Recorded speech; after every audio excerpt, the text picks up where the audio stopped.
Hello students, how are you? I am M. K. Roy and today we shall be taking the class of refractive index, and in this lesson we shall be discussing the relative refractive index if we include more than 2 or 3 optical media, right? इसके पहले हमने क्या देखा था कि refraction हो रहा है यदि लाइट एक ऑप्टिकल मीडियम से दूसरे ऑप्टिकल मीडियम में एंटर कर रहा है. Then we had the topic that is called absolute refractive index. और एब्सोल्यूट रिफ्रैक्टिव इंडेक्स क्या होता है? Absolute refractive index was the refractive index of any medium with respect to air or vacuum, and this was written as a mu g or a mu any medium, a mu water or a mu kerosene oil. I had written in that lesson a mu g equals c upon v. c को क्या लिखा था हमने? Speed of light that is 3 into 10 to the power 8 metre पर second. कहां पर? In air और vacuum. और ये क्या है अभी फिलहाल? Speed of light in glass. So this is called speed of light in glass. ये हमने लिया, ठीक है. यदि इसे चेंज किया जाए, वाटर लिया जाए, तो speed of light in water. So सिर्फ दो मीडियम के रेस्पेक्ट में हमने डिस्कस किया था अभी तक. And whenever we take refractive index of any medium with respect to air और vacuum, then this term is known as absolute refractive index. Okay, ये हमने देखा था. Now very important topic, today's topic is there that क्या होगा यदि ray of light एक medium से दूसरे मीडियम में जाता है, ऑप्टिकल मीडियम में, दूसरे से तीसरे में जाता है, तीसरे से चौथे में जाता है. इस तरह से हमारे पास अगर मल्टीपल ऑप्टिकल मीडियम हो तो जो रिफ्रैक्शन होगा, सक्सेसिव रिफ्रैक्शन होगा, मल्टीपल रिफ्रैक्शन होगा, उन सब के बीच में रिलेशन कैसे बनाएंगे. सो topic is relative refractive index, which is very important for numerical problem. Relative refractive index कहां पर ये हम लोग करना चाह रहे हैं? मल्टीपल मीडिया के लिए, मल्टीपल ऑप्टिकल मीडियम्स के लिए, मल्टीपल ऑप्टिकल मीडियम्स के लिए. Okay, let's see. सपोज किया जाए फर्स्ट ऑफ ऑल लाइट कहां से आ रहा है? एयर और वैक्यूम से आ रहा है. So first medium is air और वैक्यूम. फर्स्ट मीडियम कौन है? वो एयर और वैक्यूम है. देन कहां जा रहा है वो? सपोज वाटर में जा रहा है. मैं यहां ले रहा हूं सक्सेसिवली इंक्रीजिंग रिफ्रैक्टिव इंडेक्स ले रहा हूं. पहले एयर देन वाटर. और एक बार ध्यान देंगे इसको. Refractive index of water that was known as relative refractive index of water with respect to air, but this is known as absolute refractive index of water because air और space के respect में लिया गया है. And this was 1.33. Then we had glass, जो known fact है उसी को लेना चाहता हूं. 1.5, 1.51, 1.77 also for different types of glass. Kerosene oil था आपके पास, ए म्यू केरोसिन ऑयल था, और इसका था 1.47 and so on. Then diamond था आपके पास, A mu diamond that is 2.42 and so on. So I am taking here any 3 mediums. उसके बाद हजारों मीडियम आप लगा दो, कोई फर्क नहीं पड़ता है. आप आराम से बहुत इजी वे में, नेचुरल वे में एक रिलेशन डिराइव कर पाओगे डिफरेंट ऑप्टिकल मीडियम्स के रिफ्रैक्टिव इंडेक्स के बीच में, जिसे हमें क्या बोलता हूं? Relative refractive index. ठीक है. So let us consider here first medium is air, then second medium हम लेना चाहेंगे वाटर को, और थर्ड मीडियम लेंगे ग्लास को. ठीक है. लाइट कैसे जा रहा है देखो. फर्स्ट मीडियम इज एयर और space. Then let us consider this is air. Light is coming in this medium obliquely. This is termed as suppose A, और यहां पर स्ट्राइक कर रहा है एक लेयर को, बाउंड्री को, जो बाउंड्री किसका है? वाटर का बाउंड्री है. सो ये बाउंड्री किसका हो गया? वाटर का बाउंड्री हो गया. और ये कौन मीडियम हो गया? सेकेंड ऑप्टिकल मीडियम हो गया. जहां पर इंसिडेंट होता है वहां पर क्या खींचा जाता है? एक normal. Suppose this is normal at this point, suppose this is O, and this is angle of incidence, suppose I1. Normal is NO. This is water medium. ये कहां तक इसका थिकनेस है वाटर का? सपोज किया जाए ये वाटर का थिकनेस है, बनाने की जरूरत यहां नहीं है. Suppose this is thickness of water layer. ये बाउंड्री यहां पर फिनिश हो गया वाटर का. अब क्या शुरू हुआ? सपोज ग्लास मीडियम भी है. सो दिस इज ग्लास मीडियम. ये ग्लास मीडियम हमारे पास, ठीक है, ये थिकनेस का है. This is glass and this is your third medium. और फिर मुझे लेना है ये रे ऑफ लाइट जो यहां एंटर हो रहा है एयर से वाटर में, वाटर से जाएगा ग्लास में और ग्लास से वापस किस में जाएगा, एयर में। So this is again air, और इसे फर्स्ट मीडियम भी बोला जा सकता है। We have started with the first medium air. अब देखो क्या होगा, हमने पढ़ा है when ray of light happens to fall at the boundary of two optical medium of different refractive index, then this will suffer a change in the path। और वो path कैसे change होगा, whenever it happens to fall or pass from rarer medium to denser medium। rarer क्यों, क्योंकि इसकी refractive index कम है, then this is 1.33, so it is denser। speed reduce होगा, हमने पढ़ा था उस लेसन में। अगर दिक्कत हो तो again go back to the lesson, that lesson basic lesson, and then after do this one। Okay, so reduce होगा, और जैसे रिड्यूस होगा स्पीड क्या करेगा, bend towards the normal. Suppose it is bending towards the normal like this at this angle. This is suppose R1। So this is angle of refraction, this is angle of incidence I1, this is R1। इसको जैसे यहां fall करता है again we have to take the normal. Basic rule यही है कि जहां fall करता है, इंसिडेंट होता है, वहां एक नॉर्मल लिया जाए। हमने इसे लिया कि वो बी पर एक नॉर्मल है। Then what is this angle, this angle is nothing but R1। So this is R1 angle, alternate angle, because these two are parallel। now what will happen if ray of light passes from water to glass, again boundary को strike किया, और जैसे इस boundary से strike करके next medium में जाएगा, again change in optical density है। ये डेंसर है with respect to this, again there will be change in the speed, और ज्यादा घट जाएगा और किधर मुड़ेगा, towards normal. So towards normal ये बेंड करके, इसका देखो स्ट्रेट पाथ कहां होता है, इसका अपना पाथ यहां था, ये ओरिजिनल पाथ था, इससे बेंड कर जाएगा। सपोज ये बेंड करके आए, मैक्सिमम बेंडिंग इसकी हो गई। दिस एंगल इज कॉल्ड, अब इसे मैं मिटा देता हूं, ठीक है ना। ये जो स्ट्रेट पाथ था उस पाथ में नहीं जाके किधर जाएगा, टुवर्ड्स नॉर्मल बेंड होगा, यानी पाथ इसने चेंज कर लिया अपना। क्यों, क्योंकि ऑप्टिकल डेंसिटी चेंज होगी दोनों मीडियम की, ठीक है। This was the rule. This angle is suppose R2, this angle is R2, I1 R1, again R1 alternate angle, this is R2। now final case, again we will have a normal here, because again change हो रहा है medium का, glass से air में जाने जा रहा है। so again we shall have a normal here, and this is the normal at this point। suppose इस नॉर्मल को मैं पॉइंट C पर लेता हूं। what is this angle, nothing but this R2। so this angle is itself R2, alternate angle फिर से बराबर हो गया। now student what will happen here, ये ग्लास से वापस एयर में जाएगा। now it will have the same speed as with it entered where, here। यहां 3 लाख किलोमीटर पर सेकेंड से 3 × 10⁸ मीटर पर सेकेंड से एंटर किया था इसने। वो जब ग्लास से बाहर निकलेगा with the same speed air में हो जाएगा, and it will again make the same angle to emerge out from here. इस मीडियम से बाहर जब निकलेगा सेम मीडियम में, तो this angle will be equal to angle made here, and it will go like this with angle of emergence E। Emergence बोलते हैं इसको, बोलते हैं एमर्जेंट रे, EMERGENT, एमर्जेंट रे।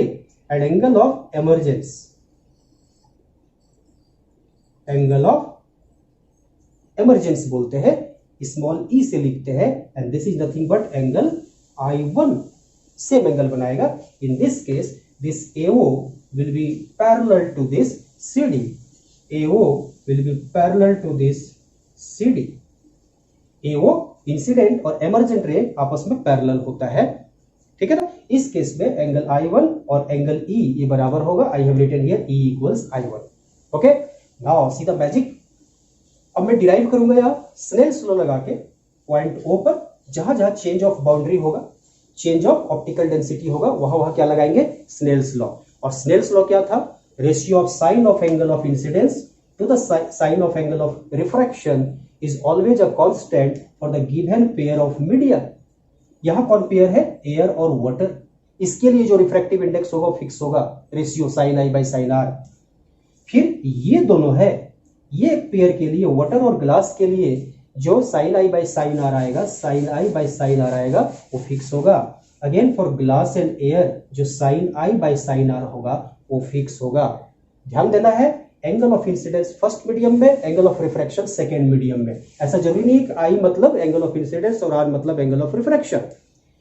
This is angle of incidence, this is angle of refraction, but for this two medium this is angle of incidence, this is angle of refraction. R से जरूर लिखा हुआ है but this is angle of incidence, this is angle of refraction. Again this R2 is angle of incidence in glass and angle of refraction is E or I1. Okay, so याद रखेंगे first medium में इन angle of incidence और second medium में angle of refraction.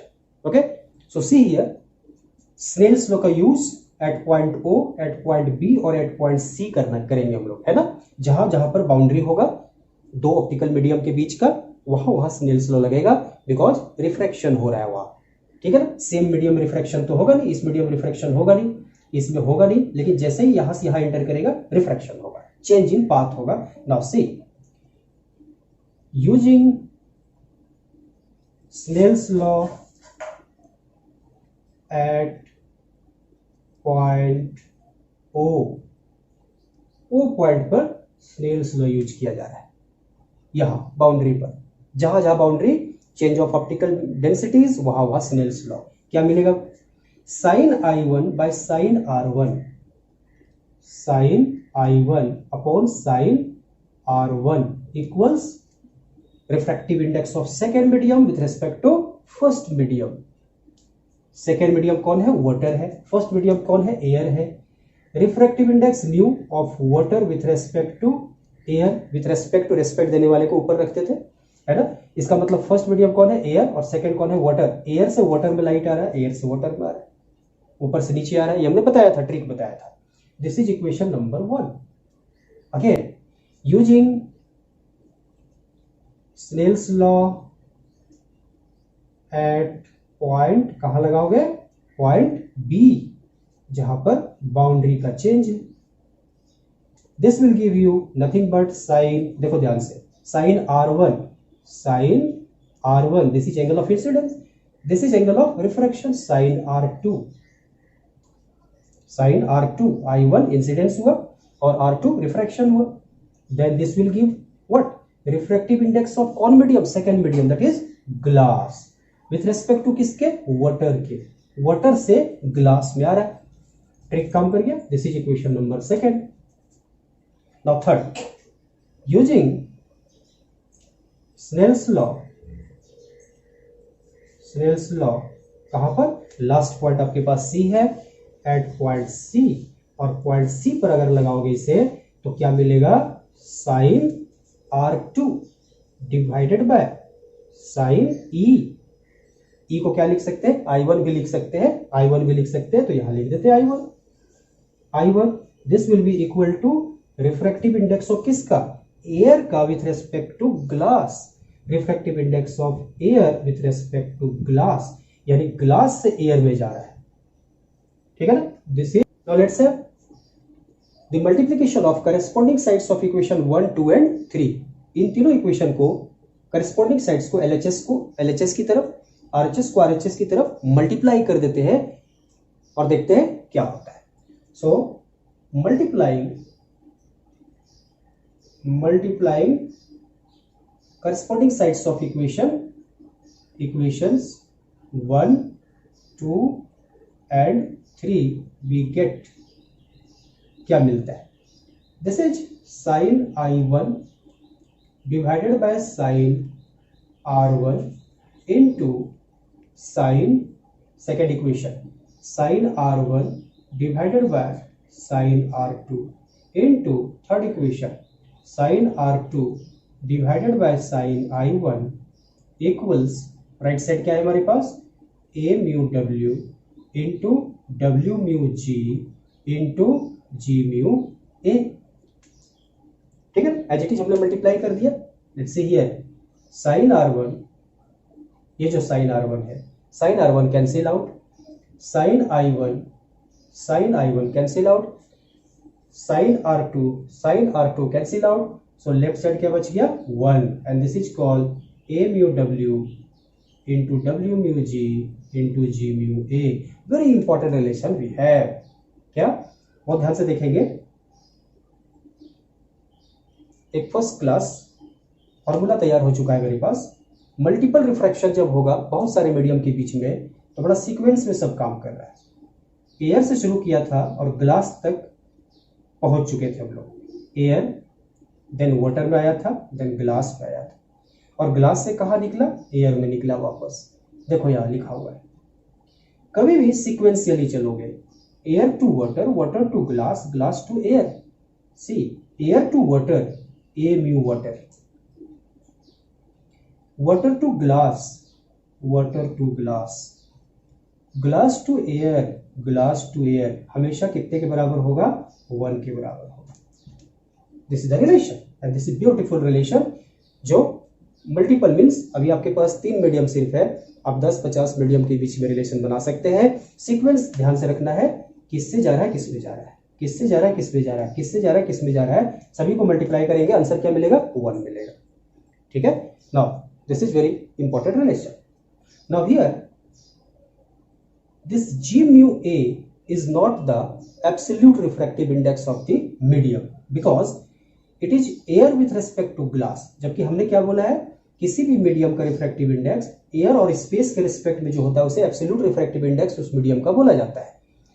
तो जरूरत क्या है? इसको रिफ्रैक्टिव इंडेक्स को एब्सोल्यूट में चेंज करना, और कुछ नहीं करना है. इसके रेसिप्रोकल को ले लेंगे, G mu A mu G में चेंज हो जाएगा. This is according to the rule of principle of reversibility of light. अगर लाइट एक मीडियम से दूसरे मीडियम में जा रहा है और लाइट का रिफ्रैक्शन हो रहा है, ठीक है ना, ये एंगल ऑफ इंसिडेंस है, ये एंगल ऑफ रिफ्रैक्शन है. यदि यहां एक प्लेन मिरर लगा दिया जाए और नॉर्मल इंसिडेंस होने दिया जाए इसके ऊपर, तो हमने पढ़ा है this will bounce back along the same path. यहां से वापस होगा और ये इस पाथ में निकल जाएगा. इसका मतलब रिवर्सिबिलिटी प्रिंसिपल क्या बोलता है कि रिफ्रैक्शन में यदि एक मीडियम से दूसरे मीडियम में रिफ्रैक्ट हो रहा है और वहां से अगर उसे वापस भेज दिया जाए उसी पाथ पर, तो सेम प्रोसेस फॉलो करेगा. चेंज एंगल का चेंज नहीं होगा. ये एंगल ऑफ इंसिडेंस बन जाएगा, ये एंगल ऑफ रिफ्रैक्शन बन जाएगा. जब इधर से आ रहा है, this is angle of incidence, this is angle of refraction. ठीक है. तो रेसिप्रोकल के रूप में लिखा जा सकता है, यानी इस G mu A को, ये A था, ये G था, ठीक. अभी इधर से जब आ रहा था A mu G equals C by V था मेरे पास. इधर से जब जा रहा है तो मेरे पास है G mu A equals V by C. First medium, second medium, glass से जा रहा है एयर में, V by C. Corresponding side को मल्टीप्लाई कर दीजिए आप. ये क्या मिलता है? A mu G into G mu A equals C by V into V by C and this will become 1. So क्या मिला? A mu G into G mu A equals 1. अब देखो हमारा टारगेट कहाँ है? हमारा टारगेट यहाँ है. This is not absolute refractive index, but this is refractive index, absolute refractive index. तो जो नहीं था एब्सोल्यूट, वो किसके बराबर आया? 1 बाय एब्सोल्यूट के बराबर आया. This is principal of reversibility of light. Non absolute refractive index equals reciprocal of refractive index, that is absolute refractive index. तो यहां तो चेंज हो जाएगा आराम से. इस जगह पर लिखा जा सकता है 1 by A mu G. Now see, this imply that we have to find out this because this is not absolute refractive index. इसे तो एब्सोल्यूट में लिखा भी जा सकता है. ये खुद एब्सोल्यूट रिफ्रैक्टिव इंडेक्स है जो हमारे पास दिया हुआ फैक्टर होगा. न्यूमेरिकल में ये सब दिए हुए होंगे, ठीक है ना. Absolute refractive index of water, refractive index of glass, this will be given. But find क्या करना है? Refractive index of glass with respect to water और refractive index of water with respect to glass. तो our target is here. So equation solve कीजिए आप. W mu G equals 1 upon A mu W into G mu A. अभी हमने बताया you can write this G mu A as reciprocal of 1 by A mu G. तो हमने इसे बदल दिया 1 by A mu W into 1 by A mu G. Now this A mu G will be taken in the numerator side, so it will become W mu G equals A mu G ऊपर चला गया divided by mu w. This is the final result. ये क्या बता रहा है हमें? ये बता रहा है refractive index of glass with respect to water, जो एब्सोल्यूट नहीं था, रिलेटिव रिफ्रैक्टिव इंडेक्स है, और ये किसके रूप में आ गया? This is nothing but ratio of the absolute refractive index of glass to the absolute refractive index of water, और जो क्वेश्चन पेपर पर मिलेगा। ठीक है ना, सारा लिस्टिंग यही होता है। हमने पहले भी बताया था, बुक में जो सारा दिया हुआ वो एब्सोल्यूट रिफ्रैक्टिव इंडेक्स है। आप किसी एक का दूसरे के रिस्पेक्ट में निकाल सकते हैं। फॉर्मूला पर ध्यान दीजिए। यहाँ नाउ जो एड टू मेमोरी है वो क्या है, याद करने वाला जो फंडा है, जो हमेशा बताता हूं मैं, वो क्या है? किसी भी एक मीडियम का रिफ्रैक्टिव इंडेक्स दूसरे के रिस्पेक्ट में निकालो। यहां फिलहाल glass with respect to water निकालने पूछा गया था, आपको water with respect to glass भी पूछा जा सकता है। Don't worry for that. Add to memory क्या है, ट्रिक याद करोगे, जो नीचे है उसका एब्सोल्यूट ऊपर जाएगा और जो ऊपर है उसका एब्सोल्यूट नीचे आएगा। देखो, see suppose next example, you have to find out refractive index of diamond with respect to glass. Nothing to be worried. ये नीचे वाला ऊपर कर दो, ऊपर वाला नीचे कर दो, you will get relative refractive index of diamond with respect to glass. This is called absolute refractive index of diamond. This is absolute refractive index of glass. Just reverse को रेशियो को डिवाइड कर दो, ratio निकाल दो, you shall get relative refractive index of one with respect to other.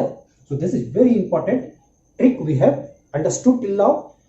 I think this will help you in numerical problem which will be solved just after this lesson, and you will be well versed in that section, numericals also, and there will be no phobia in solving the numerical problem related to this relative refractive index. Okay, till then, bye.